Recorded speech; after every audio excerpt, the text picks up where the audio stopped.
Sir, जो मुख्तार अंसार की मौत हुई उस पर आपका क्या कहना है? आप कह रहे हैं मतलब इस पे बहुत सारा राजनीति हो रहा है और कह रहे हैं कि उनके बेटे का ये कहना है कि पॉइजन देके उनको मारा गया। आपका क्या कहना है सर?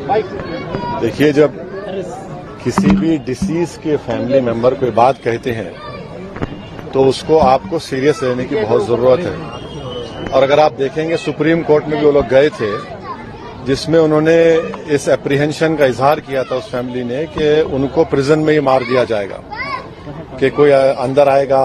और फिर सुप्रीम कोर्ट को उत्तर प्रदेश की सरकार ने ये बताया कि उनकी हिफाजत की जाएगी, उनकी जान की। और जब उनकी फैमिली कह रही है कि उनको स्लो पॉइजन दिया गया है जिसकी वजह से उनकी मौत हुई है, और उनके बड़े भाई जो एमपी हैं वो ये कह रहे हैं कि जिस जेल से अस्पताल को लेकर गए वहां पर वो कंसर्न डॉक्टर्स नहीं थे जो पॉइजन उनको दिया गया, और उसके बाद उनको फौरन एक दिन के अंदर या 2 दिन के अंदर वापस हॉस्पिटल जेल भिजा दिया गया, जिससे उनकी मौत वाकई में हुई है।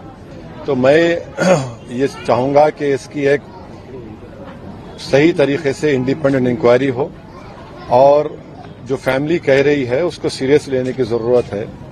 ये दूसरा ऐसा वाकया हम देख रहे हैं कि एक कन्विक्टेड प्रिजनर को जुडिशियल कस्टडी में उनकी मौत हुई है। एक को तो शूट आउट हुआ, अब यहां पर स्लो पॉइजन जो उनकी फैमिली कह रही है उससे उनकी मौत वाकई में हुई है। सर, अब तो मतलब इस पे जो पॉलिटिक्स हो रहा है, राजनीति हो रहा है, इस पे आपका क्या कहना है? क्योंकि देखिए पॉलिटिक्स का सवाल नहीं है। क्या पॉलिटिक्स हो रही है? सुनिए, एक आदमी तो मर गया जो जुडिशियल कस्टडी में है, ठीक है, कोर्ट ने उनके ऊपर सेंटेंस दिया, मगर आपकी कस्टडी में है, जुडिशियल कस्टडी में है, और ये तो दूसरा वाकया है। इसमें पॉलिटिक्स क्या है? जब जुडिशियल कस्टडी में किसी की मौत हो रही है और उनकी फैमिली उस एप्रीहेंशन का इजहार कर चुकी है, सुप्रीम कोर्ट वो लोग केस डाले हैं, तो इसमें पॉलिटिक्स क्या है भाई?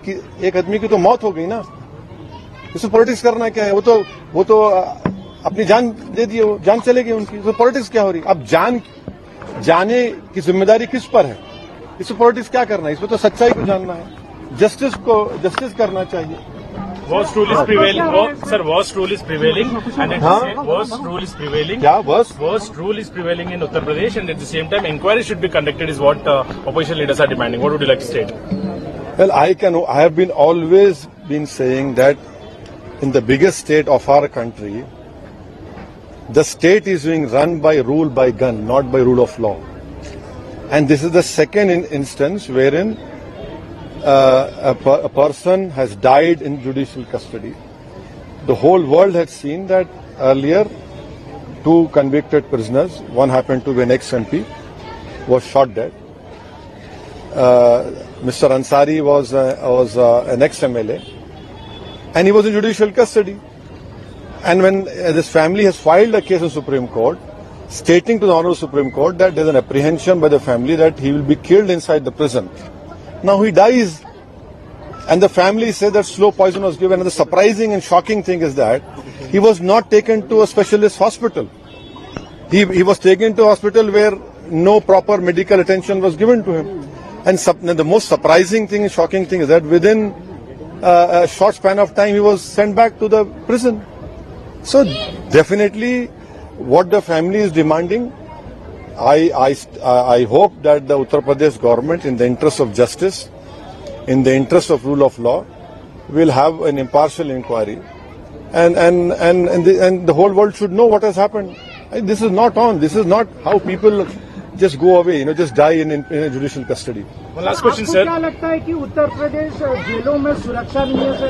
इस तरह के कई सारे पिछले बार भी माइनॉरिटीज पे आपने बात भी उठाई, माइनॉरिटीज को वहाँ पर मारा जा रहा है, तो इस तरह के आरोप है।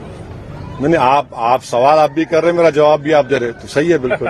सर, वन लास्ट क्वेश्चन, क्या सुरक्षा नहीं है क्या? नहीं, अब देखिए, अगर कोई हथकड़ी में 2 प्रिजनर्स हैं और उनको पुलिस के सामने उनको गोली चला दी जाती है, और अगर कोई वहां के मुख्यमंत्री के बारे में कुछ फेसबुक पे अनाप शनाप बकले तो 48 घंटे में आप पहुंच जाते उसको। ये क्या हो रहा है? ये कैसे हो रहा है? रूल ऑफ लॉ से देश यूपी चलना चाहिए, रूल ऑफ गन से नहीं चलना चाहिए। इससे संविधान के ताल्लुक से, कोर्ट्स के ताल्लुक से जो इकबाल होता है ना, उस इकबाल को बरकरार रखना चाहिए। हंगामा टाइम्स की तमाम खबरों को देखने के लिए हंगामा टाइम्स को सब्सक्राइब कर लीजिए और बेल आइकन दबा लीजिए। अगर आपको ये वीडियो अच्छा लगा हो तो लाइक बटन प्रेस कर अपनी प्रतिक्रिया हमारे कमेंट बॉक्स में देना मत भूलें।